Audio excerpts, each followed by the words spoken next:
What's up, guys? Crypto Muser here with your daily news and analysis in the crypto markets. Now, the last couple of days, we've had some serious news coming on the regulatory aspect in cryptocurrency. Just recently, Gary Gensler said, and this is on CoinDesk, Gensler says SEC exploring shared role with CFTC over crypto platforms. Now, I think the biggest part of crypto right now is getting the regulatory part of it right.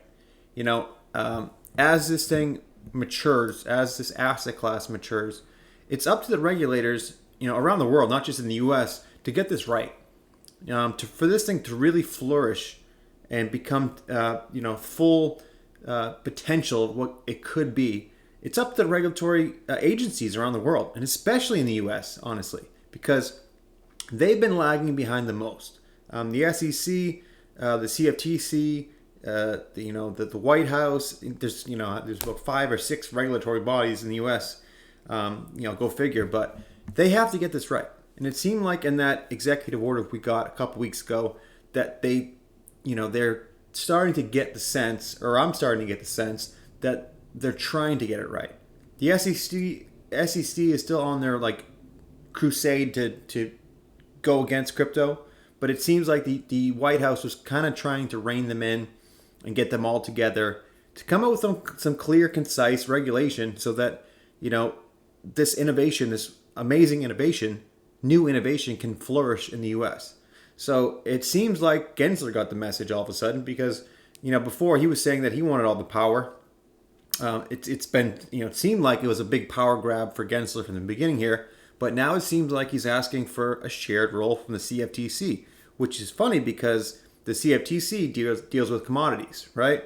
And, the CFTC has come out in the past 4 years now, that Bitcoin and Ethereum, they even mentioned XRP was a commodity. So this is where things get interesting, right? How much power does the SEC have moving forward? And, it seems to me that, this might lessen that power. And Gary Gensler's not too happy about it, I'll tell you that. So digital asset investor had a lot to say about this. Without the XRP community, this doesn't happen.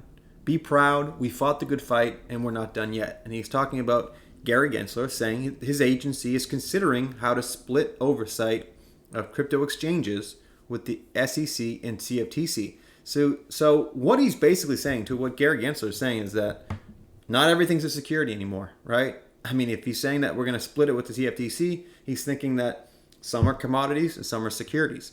That's very different from what he's been saying in the last couple of months, when he's saying that everything is a security basically, and won't say even Ethereum or Bitcoin are a security or not. So it's kind of funny to hear this all of a sudden. He's kind of backing down from everything he's been saying for the last couple of months. And that's good to, that what digital asset investor is saying here is that we won, right? The fact that, when they came out with this lawsuit against Ripple, the XRP community banded together and we fought, we brought up the dirt of the SEC, on the Ethereum Foundation. And it was only a matter of time before, Fox Business, Forbes Magazine, CNBC caught wind to this, right? And now they have to, it seems like Gary Gensler is basically conceding to the fact that they're probably going to lose this lawsuit against Ripple, and they're probably going to lose a lot of power in regulating crypto. And that's their own damn fault, right? They shouldn't have came out with this lawsuit. Gary Gensler was power hungry, and he didn't understand. He thought that Ripple was going to bow down to them like every other company bows down to the SEC. But this time was different, obviously, right? And it was just so good to see the XRP community band together and really fight this head on. I mean, I'm proud to be an XRP community member. Everybody out there in the XRP community, honestly, it was a decentralized justice served. And that's just, they're going to be writing books about this in the future. I'm telling you right now. Decentralized justice, guys. Amazing, amazing stuff. I mean, digital asset investor was the leader from the beginning. He was digging up the dirt, man. I couldn't believe that when he was coming up with these videos with Gary Gensler back in MIT or Jay Clayton speaking about Ethereum and Bill Hinman. It was just unbelievable hearing. All of a sudden, it was like, wow, the SEC is that corrupt? It was like one video after another, showing how corrupt these guys are. And now it's like, it's so in their face. Now you have, Forbes magazine, all these other media outlets out there, now questioning it, right? You have Fox Business writing an article back in, I think that was back in, November or so, about this, how the conflicts of interest between, the SEC and the Ethereum Foundation and everything going on there. Bill Hinman getting paid $15 million while he's at the SEC. You can't ignore this stuff anymore, right? And honestly, like digital asset investors saying here, without the XRP community, this doesn't happen. So true. Be proud. We fought the good fight, but this is not done yet, obviously, because the lawsuit is still going on. And, it seems like this delay tactic that the SEC is using is they're gonna milk this until they can't, right? So I see this another month or two. That's all they got left. At this point, it seems like Gary Gensler has conceded to Ripple and conceded to the crypto industry, because now he's like, oh, I need help, right? CFTC, I need help. You gotta love to see this, guys. Now, John Deaton said it perfectly here in this tweet, right? Let me make this easy on everyone. The SEC has jurisdiction over pure ICOs like Telegram, public crowdfunding that pools the money to build out the technology. And they said this for years now, that, pure ICOs are a securities offering. And for some reason, they stopped just going after ICOs, and then they started going after real companies that have been around for years, like Ripple and Library. But this is where they lost them, right? This is where they lost all their power here, because they stopped going after ICOs. And they didn't even go after the original ICO in Ethereum. So they really lost all credibility, the SEC in the last couple of years. So then he says the CFTC, the commodities, I forget, what are they called? Commodities. Hold on a sec, guys. They don't even have their name in the thing. It's like commodities something committee. I don't freaking know. Anyways, they regulate commodities. So the CFTC has jurisdiction over existing technologies that have publicly traded for over 5 years or more. So that makes sense, right? If a cryptocurrency has been around for 5 years or more, it slowly becomes a commodity, right? Maybe it started off as and this is funny because this is what Bill Hinman said in his speech back in 2018, that something can be a security at first and then morph into something else, right? Can morph into a currency or a commodity. So if and this is exactly how I think it's going to be regulated in the future, is that the SEC can go after those ICOs, those beginning platforms that might be fraudulent and might be securities offerings, but then the CFTC takes control after they've built out their platform and became commodities, right? Became more decentralized as time goes on. That's every platform, will be more centralized at first because only a certain amount of people control the nodes on the platform, right? And as it gets more decentralized, it becomes less as a security and more a commodity or a currency. So this is a perfect guideline that the SEC and the CFTC and other regulators should look at. Once again, John Deaton spot on. So Matt Hancock here is an MP from, I think, West Suffolk in England. So he's basically, if you guys aren't from England, he's basically a congressman, or, he's from the parliament in West Suffolk in England. And he talks about regulating cryptocurrencies in this speech he was giving here. And it's just perfectly dead on. Let's just read his tweet here. If we get the regulation right in crypto, we will not only accelerate growth, but make financial systems more transparent and reduce crime. We must understand and harness the potential of this new technologies, not fear and avoid their disruptive power. And let's just listen to this quick interview here he gave. Or speech. Cryptocurrencies are a force for good in the world, right? Bad people are going to use all sorts of currencies and have since currencies were invented. That is also true of cryptocurrencies. But the advantage of a currency that's based on the blockchain is that if you get the regulatory piece right, then you get more transparency, not less. And the FBI have recently proved this in the States, which I thought was excellent.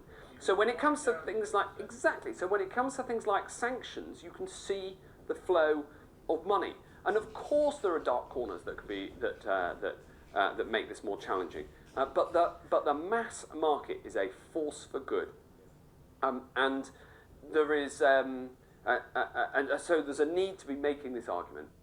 Cryptocurrencies, and that's so true. What he says there. The FBI has pointed out that when criminals try to use crypto with ransomware hacks or anything criminal minded, this is all transparent, right? They can see all these transactions. So it'd be stupid for a criminal to try to use crypto because they can't hide the money. It's all about hiding the money, right? I mean, if you're a criminal and you can't hide the money you're trying to use to perform the criminal act, then what good a criminal are you? I mean, this is what is so crazy about people saying that crypto is only used by criminals and in nefarious ways. It's like that ship has sailed, guys. You can't use that argument anymore. But if you get regulation right, then you can really take this to the next step, guys. And this can really, transform the world in finance. And I think that more and more people are starting to get that. And I think that regulators, or some regulators, are starting to get educated in all this, right? But obviously the SEC hasn't got the memo. So let's just see. So Library, oh my God. So Library, I feel so bad for this company. They're trying to do everything right. They've been meeting with the SEC for 4 years now, paying legal fees and all this stuff, dealing with the SEC. And just recently, the Library tweeted this out, and this is just sickening. This is how the SEC works. So we met with the SEC recently. We told them we'd do anything to have the same legal status as Ethereum, right? Ethereum has basically clarity in the market right now, right? So then it says, they say, pay every dollar back, burn all cryptocurrency we own, let everyone go and dissolve the company entirely. Anything, they basically put anything on the table. What can we do to get legal clarity, just like Ethereum does, right? I mean, is that so hard to ask? And they said they literally laughed in our faces. Evil, despicable monsters. I mean, those are strong words. But I mean, what else can you do? You're a small business trying to make it in this country, in this free country, right? The free market system in the U.S. You're trying to go to the SEC and say, what can we do to have legal status like Ethereum and go about business and flourish in this new technology? How can we do this? Give us anything, right? And they laugh in their faces. I mean, how are you supposed to, how is this okay? How is this the SEC, this government agency, supposed to be, helping investors and helping small businesses, and they are literally laughing in their face? I mean, something needs, this is, oh my God, right? How would you feel if you were this company? Where are we living right now? I mean, is this not the USA? Is this not the free market system? Is this not a free country? Is this not a democracy? I don't understand this at all. And by reading this tweet yesterday, I was sickened by this. And everybody that reads this tweet should be sickened too. This is unbelievable. This is why the SEC needs to be stopped. This is why, obviously, that the SEC is losing power and losing this case against Ripple, because they are just so arrogant, right? They thought they can just do this forever and be the, like I said, this mob-like mentality where they could just push people around and do what they want. I mean, at this point, the SEC needs to be just shut down, right? Or just totally clean out the whole and just rebuilt from the bottom up, because you can tell that this thing is just, they're just funneling cash for their banker buddies now at this point. Sad to see, guys. It really is. So we had the Miami Bitcoin conference starting yesterday, and which was funny because the market, hold on, the market kind of took a dump as the conference started, which I think it happened last time too. It's just like a normal thing, I guess. But they had a couple good speakers, but I think that Kevin O'Leary had one of the best speeches yesterday, and he just basically killed it, right? He got the freaking crowd going. And just listen to this speech real quick, because I mean, I must say, as much some people don't want to. The regulator regulates. Some people, just think that Kevin O'Leary's a talking head on Shark Tank, and he's just a TV personality. But this guy knows what he's talking about. He understands business. He understands he honestly understands the technology too. So he's big into crypto, and you can tell that he's educated himself in crypto. So listen to what he says here, and we'll talk about it after here. When we get policy and the regulator regulates, that's not a negative thing. The spigots of capital are going to flood into this sector like you've never seen. And so for those of us that can invest in it now, you're getting ahead of what's going to be a huge wave of interest when policy occurs. I predict in the next 10 years that crypto, blockchain, Bitcoin, all of this innovation will be the 12th sector of the S&P.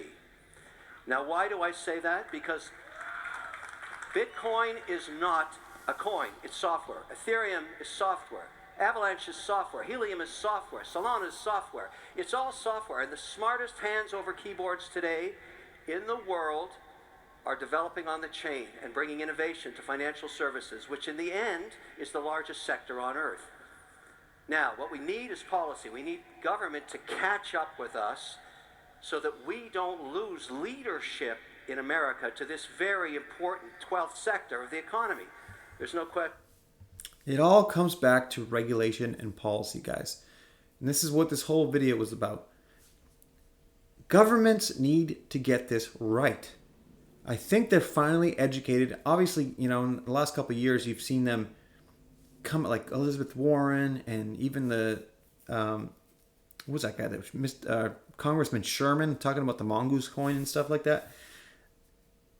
That type of stuff, honestly, it's hard to see, but more, those are just like the outsiders that don't understand the technology, obviously, and haven't, even thought to educate themselves in technology. But there are congressmen out there that have finally educated themselves and understand this technology. It is really up to them. I mean, it's also up to us to vote in the right people in these midterm elections coming up. But in the U.S., especially, because, the U.S. does lead kind of, when these things happen, if the U.S. leads in these sectors, then the world usually follows, right? So it's really up to the U.S. to get this right. And it seems like they're going in the right direction, but every now and again you hear something and you're like, really, dude? Like, is that really what you think? So as much as I have a lot of hope and a lot of faith that the U.S. will get this right, it's hard to hear these other congressmen, talk the nonsense about, money laundering and criminals, and they were talking about white supremacists. I mean, get a clue, right? But the thing is, what Kevin O'Leary is saying here is that this is happening, right? Whether they like it or not, the next 10 years is gonna be all about blockchain and all about crypto innovation. So they better get this right. And I honestly, I think they will, because if they don't, they're gonna mess it all up, right? So I think just like we led in the internet boom, we will lead in the crypto boom. And I think that slowly they are figuring it out. Slowly they are educating themselves. And I think they will get this right, guys. And, let's hope they do, right? But I will end it there. If you guys could please like, subscribe, and leave a comment down below, it'd be very much appreciated. But remember, this is not financial advice. Please do not take anything I write or say as financial advice. This is for educational purposes only. And thanks, guys, and we'll see you on the next one.